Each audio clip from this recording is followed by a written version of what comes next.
Welcome back to another Micmac tabletop review. Today we'll be taking a look at the CZ Model 70 .32 caliber semi-automatic pistol. As you may know, I'm a real fan of the Walther PP and PPK pistols. For many years my everyday carry weapon was a PPKS. There's just something about the design, feel, and look that I find very appealing. I even like the clones of the PP and PPK. I've been collecting a bunch of them for years, so when I saw this Communist bloc Cold War era Czechoslovakian-made CZ-70 .32 caliber pistol for $250 at a local gun shop a few months ago, I just had to have it. I had the older CZ-50 model on my wish list for many years, but this Model 70 was close enough, and although considered a PPK clone, the CZ is actually quite different compared to the Walther, as we'll see later. Personally, I see the CZ-50 and CZ-70 as PPK inspired rather than PPK clones. Let's make sure this gun is cleared first. And by the way, if you enjoy this review, be sure to like, share, and subscribe.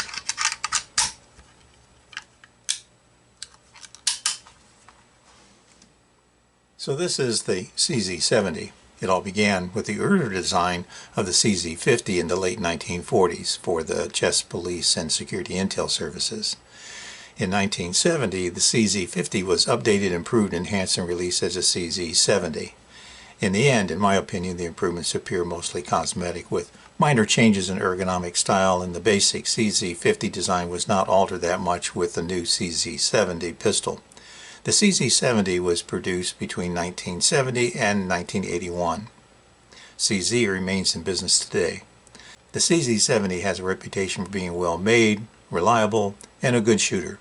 The CZ-70 began to show up in the U.S. in the 1990s after the Cold War, and as law enforcement agencies throughout Europe began to replace their duty pistols with the higher-powered firearms. Of course, production of the CZ-70 had already ended by 1982. This CZ-70 was imported by CAI, as you can see here from the import stamp, probably sometime between the mid or later 1990s. It was probably made in 1971. How do I know that? Because the slide is stamped 71 here.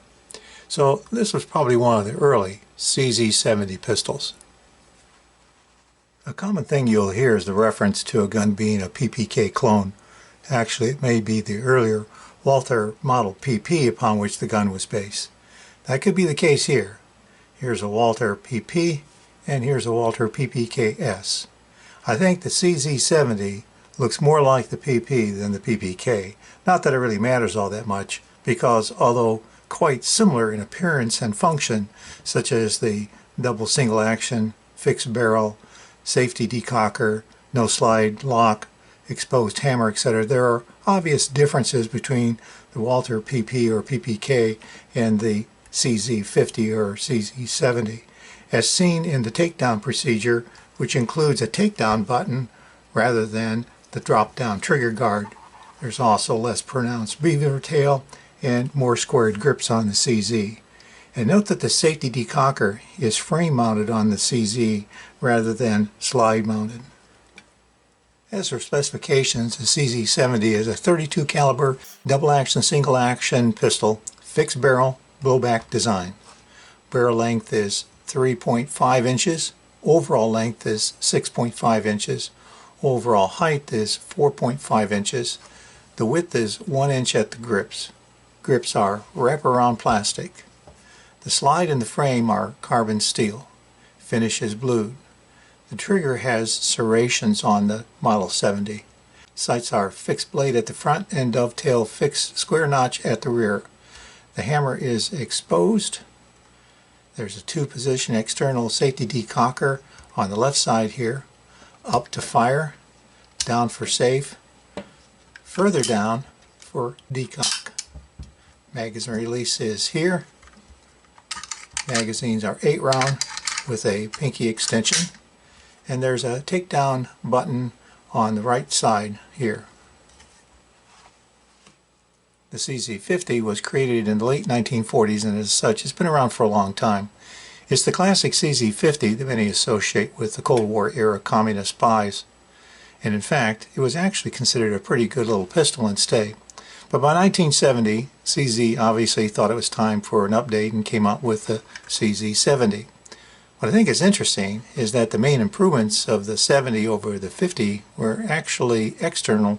It had more to do with ergonomics, such as improving the slide serrations, changing the shape of the safety lever, and changing the grip texture. In summary, the CZ-70 was given the following improvements: a larger lightened commander-style hammer, a reshaped grip frame using a larger tang to eliminate hammer bite, checkering on the takedown button, serrations on the trigger, a reshaped safety catch, improved slide stop serrations, a relocated serial number to beneath the ejection port, a reshaped magazine foreplate, a somewhat reduced size magazine release, and a revised grip pattern using dimples instead of furrows. As for packaging, sorry, but this C70 didn't have any packaging or paperwork. That's not surprising since we know it was probably a military law enforcement surplus import firearm.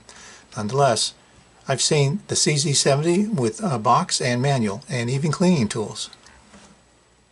If there's a movie connection, this is usually where I'll point that out. As you might expect, the CZ-50 and 70 were featured in a number of foreign films.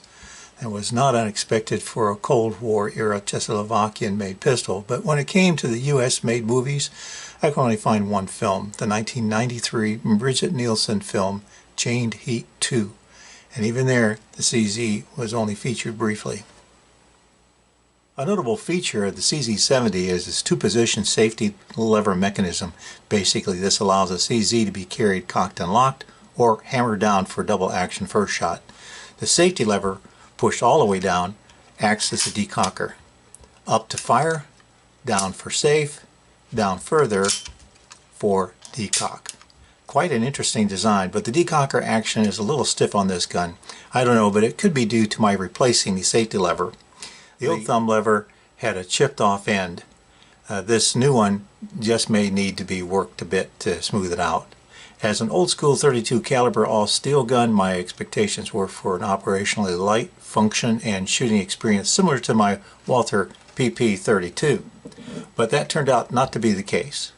The CZ feels a little heavy, clunky, and rough in comparison. The magazine release button on the CZ-70 is quite small in an awkward location, sort of squeezed in the space between the slide and the grips. On the other hand, the magazine is not likely to be released accidentally. The button itself is quite stiff, but releases the magazine part way so it doesn't just drop out. And the magazine fit is solid. Racking the slide with the hammer down is very heavy, one of the heaviest I've ever experienced. I suggest putting the safety on, pulling the hammer back first, and even the hammer itself is quite heavy, by the way. The slide movement feels very gritty to me. The safety action is okay, easy enough to operate with your thumb while pointing the firearm, although up to fire action is a little stiff. This small lever is not very comfortable, but even the decocking action is indeed doable. Of course, I have fairly strong hands and fingers. The sights are fixed and snag-free but small. By the way, given that this gun is probably military or law enforcement surplus, it may be 40 to 50 years old, the finish on this one is actually pretty good. Note that the takedown button and the safety stick out a bit, and that may have led to the chipping off of the end of the safety lever on this gun, but a replacement part was easy enough to find for only $24 delivered. As such, I've had this gun apart to replace the safety lever. In the process, I saw that the parts appeared to be well finished and fitted and showed little signs of use or wear internally. On the other hand, note the rather crude machining to the inside of the slide. It's as though if it wasn't strictly necessary for function, it wasn't given much attention. Trigger pull in double action mode is heavy and not particularly smooth. Probably about 18 pounds.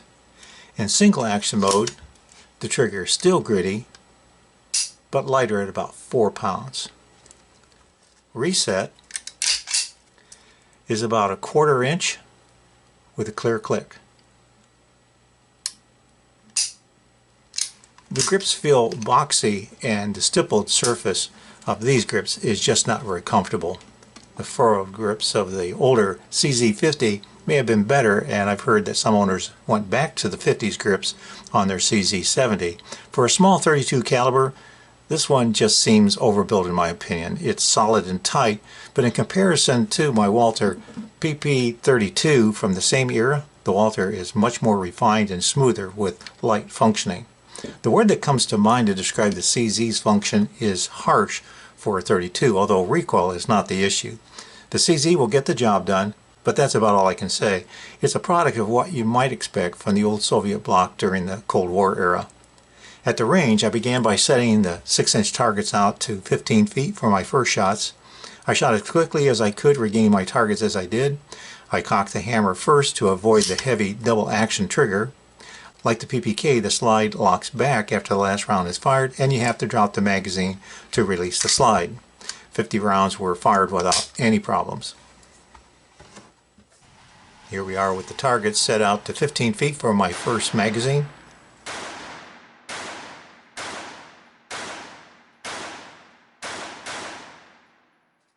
Not bad.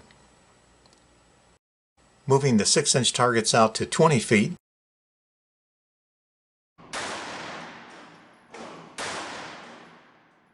Accuracy remains pretty good. Firing the CZ-70 is pretty much what you'd expect from a 32 caliber pistol of this size. The fixed barrel design delivers the punch straight back to the palm. Muzzle rise is controlled, and given everything else about this gun and forgetting these grips for a moment, the feel is actually not too bad, but of course it's just a 32. Moving the targets out now to my usual training distance of 25 feet, let's see how we do.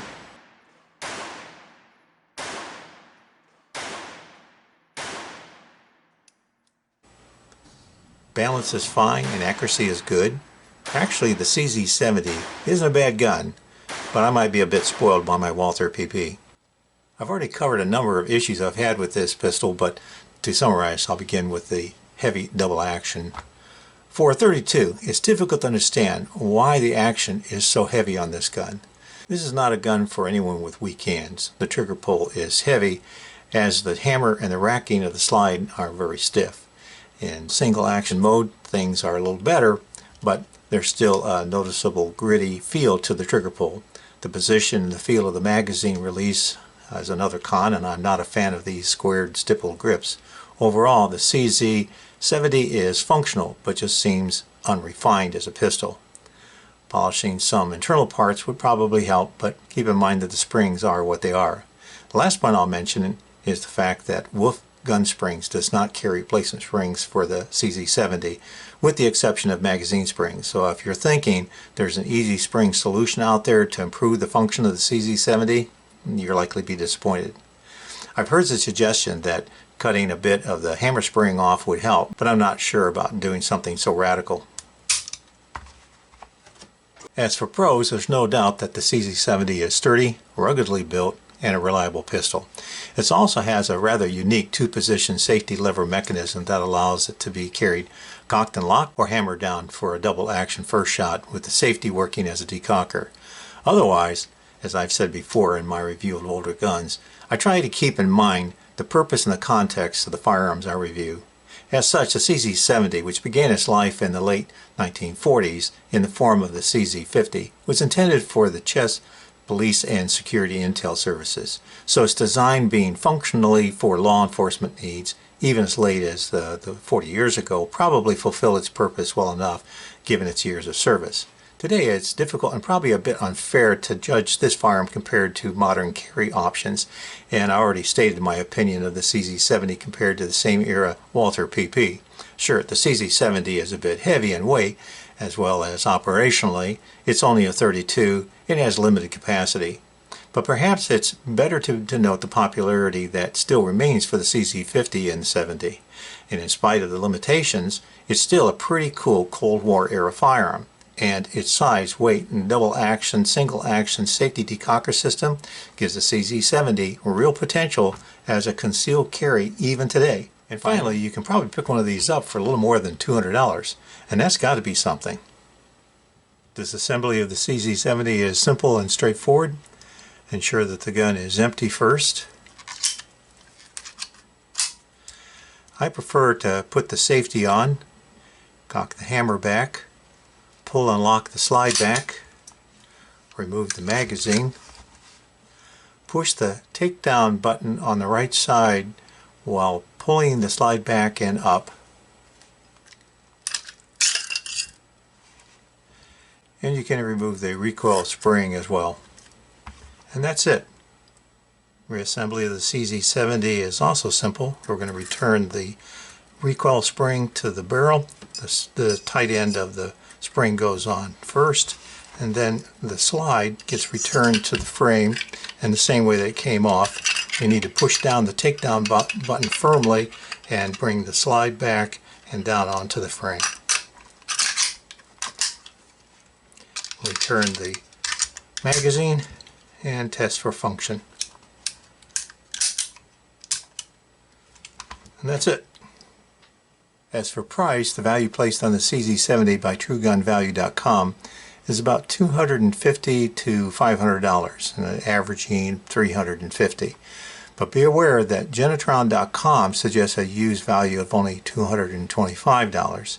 Actual national recent sales, however, show a range of between $250 and $550. So there's a big variability in the used sales prices for CZ-70s.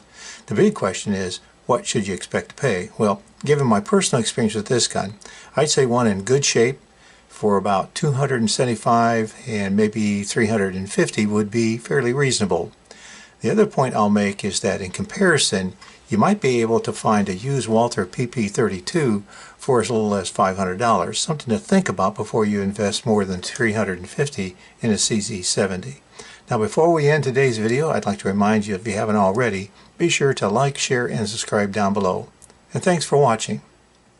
In summary, as I said earlier, it's difficult to justify the heavy operation of the CZ-70 as a .32 caliber pistol until you remember its origins go back to the 1940s and the fact that it was a product of the old Soviet bloc that was intended for use by the Czech police and security intel services. Even though the CZ-70 is an updated version of the original CZ-50, the overall CZ-70's function appears to be unchanged compared to the CZ-50. The CZ-70 is an old-school, all-steel .32 caliber pistol. As such, perhaps it's heavy in weight, underpowered, and limited capacity by today's standards as a defense carry firearm. But the CZ-70 is also well-made, rugged, and an accurate pistol. So now, in conclusion, now that I've owned this CZ-70 for a few months, what do I really think? Well, I paid $250 for this military law enforcement surplus imported pistol. It had it chipped off the safety lever, and the repair cost me another $25. So with $275 invested in total, am I happy? Well, the CZ-70 is robustly built with reasonable fit and finish. There's no doubt the sturdy, accurate CZ-70 will get the job done, and its unique safety decocker system as well as the double single action function make it a viable concealed carry option. But compared to my Walther PP32 from the same era, the CZ-70 is much less refined operationally. The action is heavy and lacks the smoothness of the Walther. Still, I admit I actually like the CZ-70. Yes, it's like many Soviet products from the Cold War era, functional but heavy and crude. So in the end, you've got to admit that the CZ-70 does work, and its safety decocker arrangement is a pretty good concept. Okay, the CZ-70 isn't much of a range toy, and given that I own a Walther PP, I doubt if I would ever actually carry this CZ-70. So its useful purpose is questionable in my opinion. But I'm a bit of a collector, and I like the Cold War era firearms, so this communist bloc Czechoslovakian-made .32 caliber pistol holds a historic attraction for me. And sometimes that's all you need. Any weapon you carry is better than one you left at home. Thanks for watching. Hope you'll be back for my next tabletop review. Until next time, stay safe.